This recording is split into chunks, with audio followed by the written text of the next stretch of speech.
L'œuvre du Saint-Esprit a pour but de nous rendre conformes à Christ, de nous amener à prendre la forme de Christ, de former Christ en nous. Mais Christ demeurera toujours autre que nous-mêmes, de sorte qu'il sera toujours fait appel à notre foi. Nous attendons-nous à atteindre un point dans ce pèlerinage terrestre où nous pourrons nous dispenser de la foi? C'est un espoir trompeur. La foi nous sera toujours demandée, dans les derniers moments de notre vie, tout autant, sinon plus, qu'en tout autre temps. La foi est une chose nécessaire pour toute la durée de cette vie. Si cela est vrai, tout espoir nous est enlevé de posséder jamais quelque chose par nous-mêmes.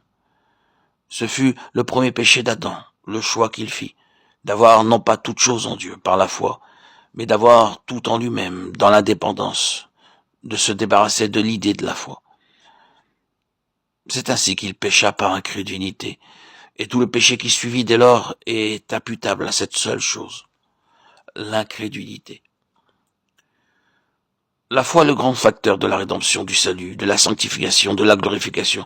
Tout est à nous par la foi. Elle anéantit l'œuvre du diable. Or, la foi signifie simplement que nous sommes placés dans la position où nous n'avons rien en nous-mêmes, où nous avons tout dans un autre, et où nous pouvons connaître tout et jouir de tout par la foi en cet autre. C'est ainsi que Galates 2:20 nous revient toujours avec une force renouvelée. J'ai été crucifié avec Christ. Si je vis, ce n'est plus moi qui vis, c'est Christ qui vit en moi. Et si je vis encore dans la chair, je vis dans la foi du Fils de Dieu. La foi qui est dans le Fils de Dieu, qui m'a aimé et qui s'est livré lui-même pour moi. Je vis la vie dans la chair par la foi dans le Fils de Dieu. Si la vérité en ce qui concerne mon salut repose dans le domaine de mes sentiments,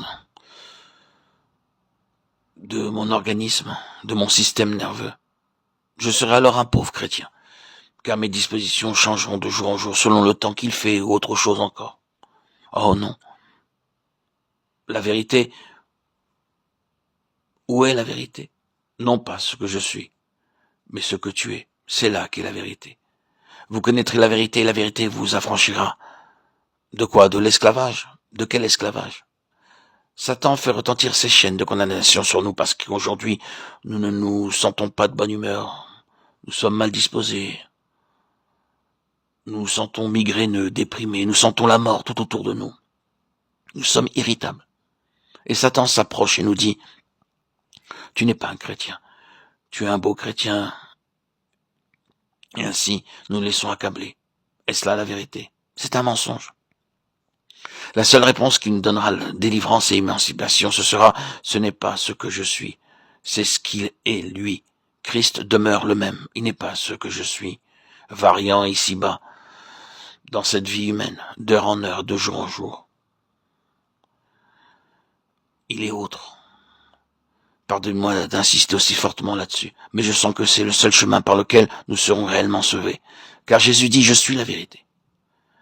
C'est ce qui se dresse contre tous les arguments de Satan, qui est menteur et le père du mensonge. C'est ce qui nous délivre de ce moi faux que nous sommes. Oui, nous sommes un moi faux. Nous sommes un paquet de contradictions. Nous ne pouvons jamais être certains de garder les mêmes sentiments pour un long temps, ni sûrs que nos convictions ne vont pas changer de direction d'un moment à l'autre. Oh non, ce n'est pas ce que nous sommes en nous-mêmes, c'est Christ.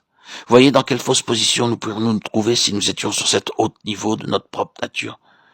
Comment le diable pourrait se jouer de nous. Rappelons-nous toujours alors de Galates 2:20.